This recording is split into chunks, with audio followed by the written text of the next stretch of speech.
Hola amigos, soy Javier Ponce y esto es Ausencia Cultural. El 12 de junio de 1981, Mario Carosi junto a su hermano Renzo inauguran el Perseo, la primera discoteca gay de la historia del Perú. Por supuesto que habían existido bares, pero la primera discoteca, el primer local de esas dimensiones fue el Perseo. Acabábamos de salir de 12 años de dictadura militar y el Perseo se constituyó en nuestro primer territorio gay, como un enclave, un país dentro de otro, donde nuestra nacionalidad, ser maricón, no era pecado, delito ni enfermedad. En ese sótano de la avenida Aviación 2514 conocimos a otros homosexuales. Eran como nosotros, pero también eran distintos, de diferentes orígenes, tipos familiares, edades y realidades socioeconómicas distintas. Pero ahí todos éramos lo mismo y compartíamos la misma marginalidad. En esa cueva de las Gorgonas funcionaba una utopía donde esas pequeñas diferencias suponían una riqueza. Hubiera sido muy estúpido discriminarnos por tonterías cuando ya veníamos de ser discriminados de afuera. Antes de contar con esa patria postiza, todo eran encuentros anónimos, un choque y fuga callejero que tenía que ser lo más veloz posible. No fuera a ser que al punto le viniera la resaca moral y empezara a golpearte para sentirse hombre, porque claro, el maricón siempre eras tú. En esa zona franca las cosas cambiaron. Al fin pudimos tener amigos, amigos de verdad, con los que no había que fingir o esconder que eras mariquita. Y ahí formamos esa primera idea de tribu, esa identidad que nos hizo sentir que podíamos hacer la diferencia. ¿Y sabes una cosa?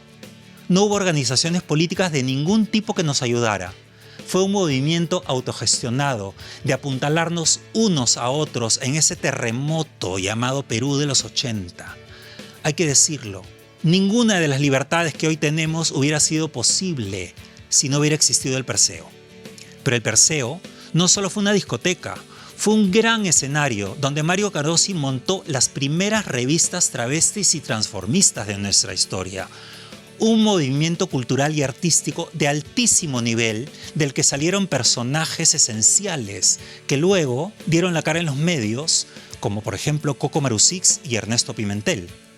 Pero antes de ellos, déjame contarte que tuvimos a un pionero, un personaje inmenso del transformismo llamado Javier Temple, que en 1973, al año siguiente de haberse estrenado la película Cabaret, actuó como Joel Grey al lado de la famosísima vedette Teresa Dávila en La Gran Revista, un programa de Panamericana Televisión dirigido nada menos que por Pepe Vilar. En 1976 hizo Cabareteando en el Urpi, vestido de Carmen Miranda, y en 1979 interpretó por primera vez en el Atenas Club a Josephine Baker cantando un tema que sería icónico en su carrera. ¿Cuál es? París Panam.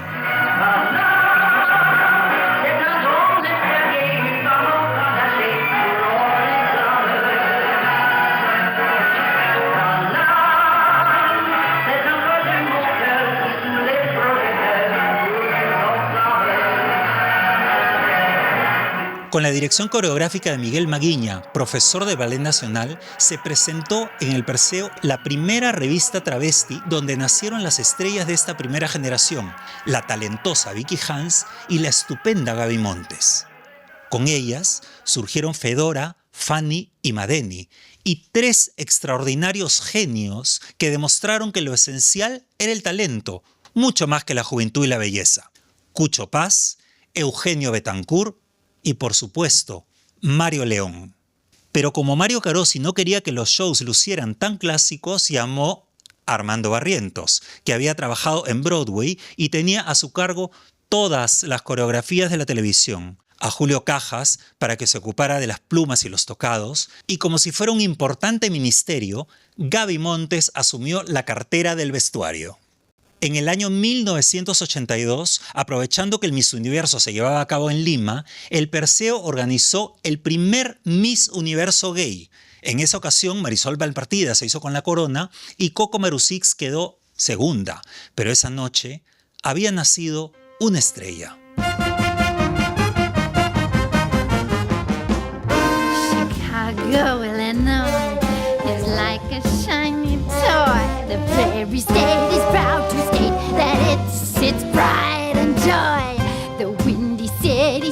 you clean off your feet. Oh, its charm is complete. Oh, they're knocking you flat this way and that. Luego se unieron al elenco la impecable Namin Timoico, el cuerpazo de Andrea Yáñez, la fuerza indómita de Gina Pantera, la brillante personalidad de Toño Rodríguez, conocido más adelante como Toñizonte, la enigmática Fátima Reutemann y un tremendo bailarín que venía de las canteras de Yola Polastri, nuestro primer drag queen, el inigualable Yossi Tassi.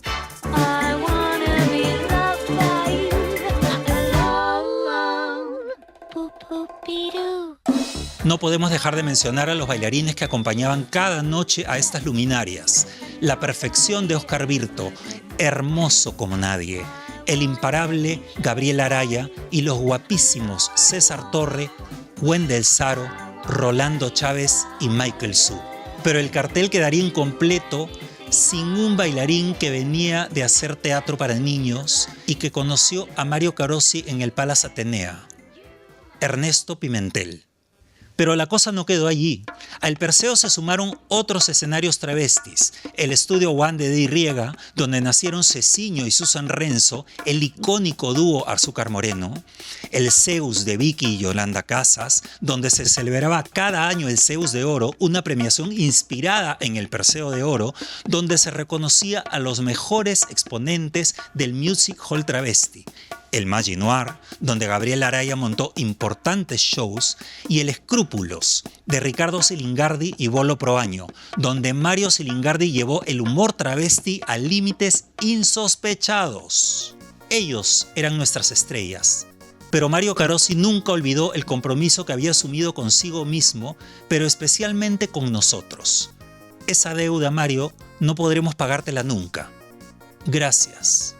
Porque cada vez que presentabas un espectáculo, tanto en el Perseo como en el Gitano 2050 y el Leyendaris, los siguientes territorios que nos ofreciste durante 40 años, terminabas diciendo siempre, donde lo más importante eres tú. Y ese tú éramos nosotros, la gente, las locas anónimas, que por fin teníamos un sitio donde gritar, chillar, loquear y soltar la trenza sin miedo. Un lugar donde nos atrevimos a ser libres y donde incluso soñábamos que podíamos ser felices. Un beso enorme y una risa inmensa.